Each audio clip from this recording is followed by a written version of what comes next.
What is up, everybody? I am one of your hosts here of the Uncensored Pro Wrestling Podcast. I am your current and longest reigning, still WWE pay-per-view champion after Night of Champions, the hot commodity, the one you came to see.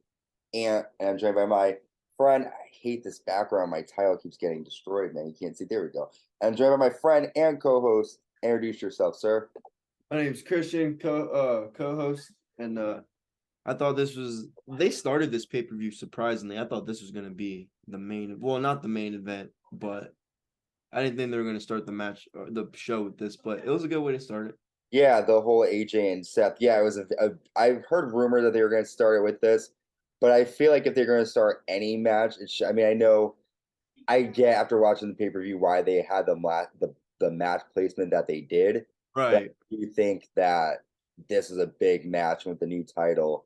They should have had this come on maybe in the middle of the card. But I understand they wanted to draw heads, and I get it. It's a good way to open the show. So Night of Champions 2023 was live in Jeddah, Saudi Arabia. It was like in the afternoon for us watching in the States. Very strange experience, but I mean, I ended up watching it later in the night. I had to go out, and so I started it before I went out, and then I came back home and finished it. But the match that started the night, this is why I started it, was for the WWE World Heavyweight Championship. Seth frickin' Rollins taking on the phenomenal one, AJ Styles. And this was a banger of a match. These two delivered. They went at it for like nonstop action. I feel like I'm talking about TNA. And Uh, and it was just a whole show. We saw sling blades coming everywhere. We saw AJ Styles nail pedigree on Seth Rollins, which is cool. But the end comes after Seth runs for the stomp, but his knee buckles. He ends up nailing a pedigree though and a stomp, and then Seth wins the title. Triple H comes out and he raises Seth Rollins' hand as the new champion. I obviously thought Seth was going to win. You did too. What do you think here? Do you think that this was a good match, and do you think that Seth looks good with the title? I mean, we wanted him to win, so. Seth looks great with the title. Seth looks great with the title, and I know I'm going a little bit ahead now talking about Monday Night Raw, but if you look on Monday Night Raw, he just looks great with the title around his shoulder. Mm. Yes, the right man won. I did know Seth Rollins was going to win. I think they're doing a lot with the championships in WWE. And I think for this one, delivering a new championship, they gave the Saudis a good match. Like I said before, interesting way to start it, just because I thought it could have been in the middle of the show for a big match like this, introducing a new world title. But good match. I mean, I want to see them run this back again. Mm-hmm. Maybe not as SummerSlam. Maybe I like to see, another opponent. But I definitely think AJ Styles could win that championship in the future. And because he doesn't have much, I hate to say it, he doesn't have that much time left. He's like 43. Yeah, So getting there. he's coming down to the wire, him and some of the other guys that I think gotta win it before they go. So but I'm excited. I just hope they run this back because this was a good match. Yeah, it was really good. I mean, also he could go for the Universal Championship as well. I mean, That is true. there's titles abound there. But yeah, great match to kick off the show. Definitely worth rewatching for anyone who's didn't get a chance to see it or who has seen it. Check it out again. Next we have the man Becky Lynch taking on the Hall of Famer Trish Stratus. I mean, this was a very good match. Trish can still hang. They gave it their all. Becky did so many great moves, was able to counter Trish many times. I didn't know who was going to win. I was getting nervous, No, but yeah, that was a good match. it was a good match. They went back and forth. The ending sucks. What happened?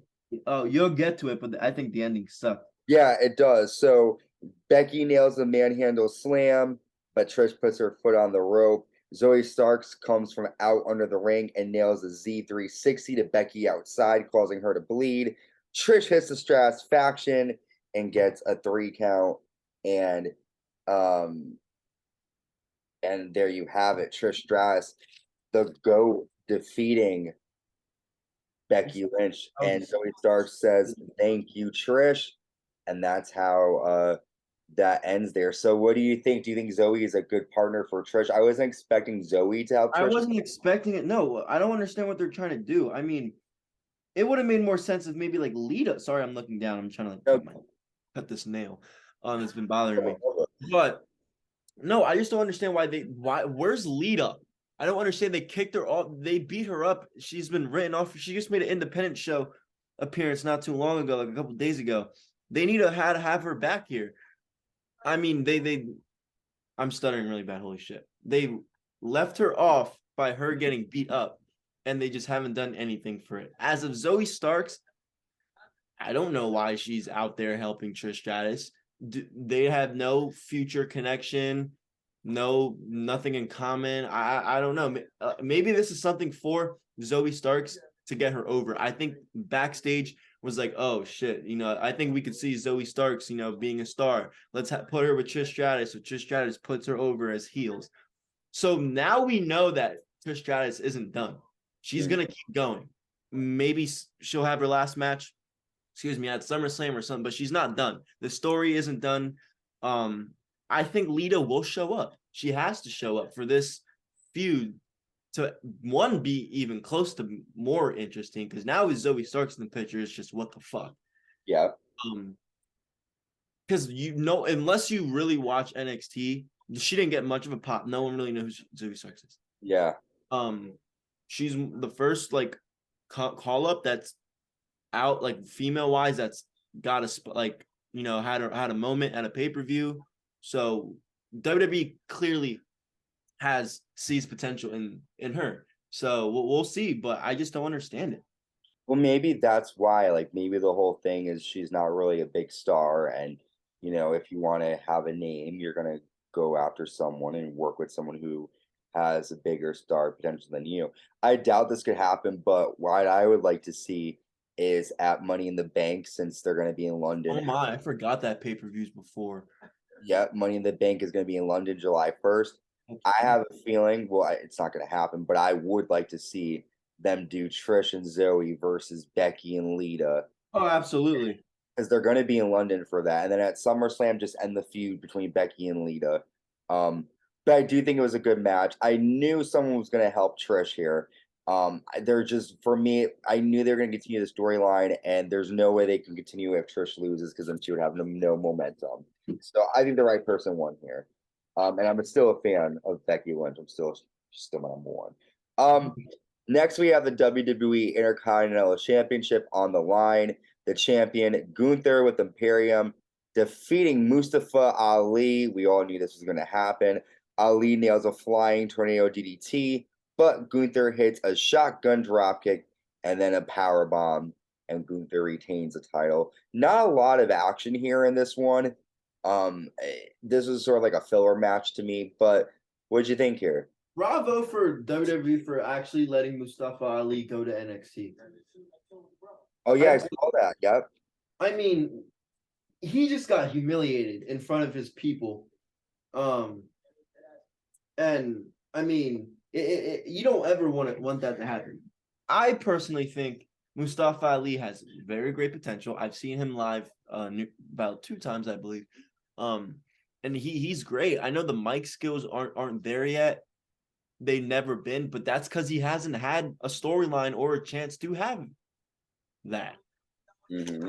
I think Mustafa Ali should be in NXT for a long time, like a year. Give it like have a little like momentum before, and then go for the championship. Have a good championship run. Then we could see what he does. Because as of Gunther, we know he's a star. I don't need to talk much about Gunther, because Mustafa Ali, they book him like shit on the main roster. They really do. And this was an example of that. I'm not gonna lie, he had some good, some good counters, some good shit that had him on his side of like momentum wise. But again, when somebody's booked terribly like that, and the fans don't necessarily they care, but they how do I say this? We hope, for me personally, I'm speaking me, I hope so much from Mustafa Ali, because I genuinely like him, and it's where when I see matches like him getting buried like this, it's like, okay, I really have to stop giving a shit. Now with him going to NXT, I actually, oh shit, like I'm gonna be I and same thing with Corbin. I'm gonna be watching NXT, and I haven't watched NXT in a long time. So this was a match that I thought was very skippable.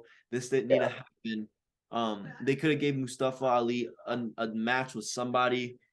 You know, why not? Like, I can't think of any other person Mustafa Ali would have a match with, but somebody that he could have a win over, get him momentum. Because killing him, get that dude's momentum sucks. Because he's really good. He's really good.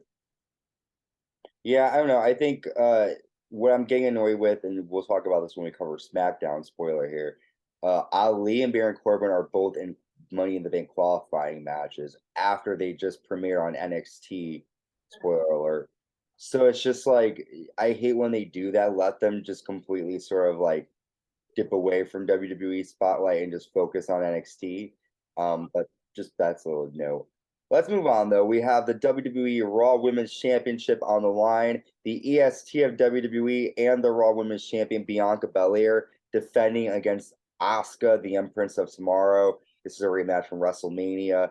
A lot of action here, a lot of good stuff here. The end comes when Asuka spits mist on her hands. She blinds Bianca Belair and then kicks Bianca in the head. Asuka is your new Raw Women's Champion. I knew Asuka was going to get a win here. Finally, it had to happen. Exactly. Asuka's amazing.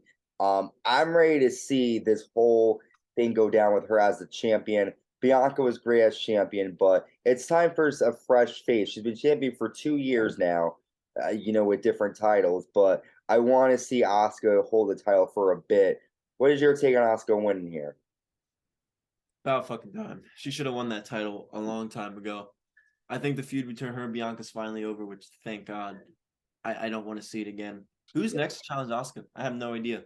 SmackDown roster is kind of shitty still with the draft. I think they should just limit down to one women's champion so they can all fight each other. Because one brand is way dominant than the other in women's division. So it's just hard because Bianca, I mean, she's fought everybody in her title run. We don't want to see that again. We want a new champion, which is great. But who's next for Asuka? I have no idea. I think Asuka's very talented. I think the two best women in WWE right now are champions. It was just the right win. I want to see Asuka fight Io Sky. Me too, and I think that'd be good. I think Asuka's heel now fully. I just don't understand. She doesn't have to be the great Muda here and always use the mist. That's kind of annoying. Yeah. But if she's a heel and that's how she's gonna do it to win the championship, then fuck it. So good thing Asuka won. I'm a big fan of her. I like her as heel. I just am genuinely curious who's gonna fight her next. I don't know, man. I'm curious too because we got a huge roster with women on both sides, and there's someone who could take on Asuka. But let's move on to the other women. We have the SmackDown Women's Championship. The champion Rhea Ripley with Dominic Mysterio defeats Natalya in little time. She attacks Natalya before the match starts, throw her into the steps, hits a headbutt, and then a riptide, and that was it. Waste of a match, in my opinion. Natalya looked dumb here. We knew Rhea was going to win, but this literally was just a match to put Rhea on the This was card. really, really stupid match. Legit. Thoughts? Rhea's the heel. She's a heel for fucking crying out loud, and she's getting a big pop. Natalya didn't even get a peep. I don't know why they're WWE. Well, I don't know why, because we haven't seen Natalya in a while before, this whole shit with Rhea Ripley. This was just another opponent to fill a match where, this is Night of Champions. This is a pay-per-view where all championships have to be defended. Let's put Natalya in it so she's losing. I mean, she's a veteran. She does, but she's never done anything. She's been women's champion, one time? And I think she's very respected in the industry. She's been in it for so long, and I've said it I said it so many times that they don't book her well, or not well. They don't book her enough. I think she should be out there I'm not saying she should be out there winning and beating Rhea Ripley, beating a lot of these women, but she should be on TV more, helping some of these younger talents. Because again, she's been in the industry for so long. I mean, for crying out loud, her uncle was Bret Hart, her Or dad's, go to NXT. Dude, she didn't even have one win leading up to this match. and what she went down to NXT for like the Roxanne Perez thing. That's who it was. Like they could use her down there. I think they're using a lot of these people terribly. They're booking these people on pay-per-views outside of the country just to get them humiliated. I don't know. And the people that they're doing it with aren't good. And I'm saying all that just because we're talking about Natalia and she falls under that category in my opinion. I mean, she's getting older. I know she doesn't have much in the tank to do. I know her mic skills aren't great, but as a worker, as a wrestler, I think she's great. Yeah, man, I agree. Natalia is the bomb. I mean, the best thing she did was piss her pants on TV. Let's move on. Natalia's good, but they didn't give her anything to do. Rhea Ripley, I wonder who her challenge is. They never did. They never will. Nah, they didn't. Well, this was a good match. We have the American Nightmare Cody Rhodes taking on the Beast Brock Lesnar. Cody has on his cast during this match, and there's a lot of action here. Cody ended up losing after Brock hits Cody with an F5 and gets a 2 count. Brock locks in the Kimura lock, and Cody passes out. I knew Cody was going to win, but I knew it wasn't going to be like a 1-2-3. I knew something was going to happen here. I'm sorry, Brock was going to win. But it was a decent match. They did good. They did good here. What do you think? No, they did good, but sadly, we're gonna get this match again. Yeah. We're gonna have to get this match again. The feud's not over. But it was good. I mean, great match. When you're getting Brock Lesnar versus Cody Rhodes in the card, it's always a good match. Crowd was very, very into it. More into it than obviously not including the main event, but they were into this singles match a lot. I don't know. We're gonna have to see Brock Lesnar show up more on Raw. I know he's been showing up here, there, to there, but I think they need to do this really fast and really quick because at the end of the day, Cody still has a mission, and that is to beat Roman Reigns, and I think we need to see that coming up real soon, hopefully. But great match between these two. The right person won. Where's part 3 going to take place? Don't know, but we'll see. And I don't know much to say because I thought the first match was better.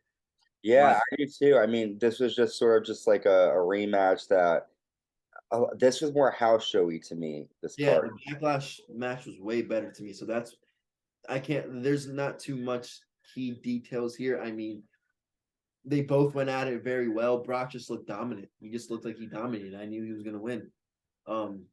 I didn't know he was going to win by the way he did, though. I will say that. I thought he was going to just F5 the fuck out of him. And then just destroy him. Yeah, no, he gave him a fight for sure. Well, this is our main event. It was actually a good match. The tag team champions Kevin Owens and Sami Zayn taking on the Universal Champion Roman Reigns and Solo Sikoa. And let's just dive into the action here. The Usos run out and they attack Kevin Owens outside. They push a table on top of KO. And in a moment, the Usos accidentally super kick Solo. Roman pushes the Usos. Jimmy then super kicks Roman Reigns. Jay's mad at Jimmy. Jimmy super kicks Roman again. Jay says, I'm your brother. I'm your brother. And then Kevin hits a stunner to Solo. Sami nails a haluva kick. And with the help of the Usos, Kevin Owens and Sami Zayn are still your tag team champions, defeating Roman Reigns and Solo Sikoa. What do you think, man? I thought the tag team match first was great. My only problem with it was Roman did not wrestle that much. I mean, we saw Solo just do most of it, and he ends up being the one to get pinned. This was shocking to me. I didn't think Jimmy Uso was going to do what he did. Mm-hmm. Well, let me rephrase that. I did, but the reason I'm saying I didn't is because and I've been saying this for so long, and I thought Solo was going to be the one to, and I don't want to get too ahead, but I thought Solo was going to be the reason why the bloodline separated. But this makes more sense because Jimmy has been in the bloodline since the bloodline started, like back in 2000, modern day bloodline started. But my question is, who the fuck's Jimmy going to side with here? Is he going to side with his brother? Is he going to side with Roman? It seems to me like Jimmy's very neutral and doesn't know which side to be on. I think he's going to be with his brother. But just you can feel Jimmy saying when the part where he said, "I'm doing what you should have done a long time ago." I think Jimmy really felt that, and man, I don't want to. And again, I can't say too much without getting too ahead of myself, because we still have another show to cover about that. But I mean, it's great. I think the bloodline story was dying down a little bit, and I definitely think it's interesting again. It rejuvenated it. Yeah, and it's just the Jay situation. Who's he gonna side with? Are we gonna get a Roman versus Jimmy? Are we gonna get a Solo and Roman versus the Usos? Or what are we gonna get? I don't know. But great storytelling, and I think with this Bloodline main eventing these pay-per-views, they don't really fucking need a match to main event a pay-per-view. That's crazy to me. They do the Royal Rumble, WrestleMania, night one. You can get these cinematic moments just off the main event with this bloodline, and I think that's something that no one else could really do. So good stuff and shout out to Kevin Owens, Sammy. Sammy got a huge for his first time being inside. Oh yeah, 100%. He spoke Arabic and everything. Yes. Well, really quick before we go here, what was your match of the night from this? It was an epic card. Great. My match of the night was the main event, but the moment of the night was definitely Sammy speaking their language and him getting a huge pop. Cool. That was pretty cool for him. That was cool. For me, seeing Trish win, seeing Seth champion, seeing the end of the bloodline, man, a lot happened here on Night of Champions. I want to thank you guys for tuning in. We're going to be back with our Monday Night Raw recap. Stay safe, y'all, and stay uncensored. Bye.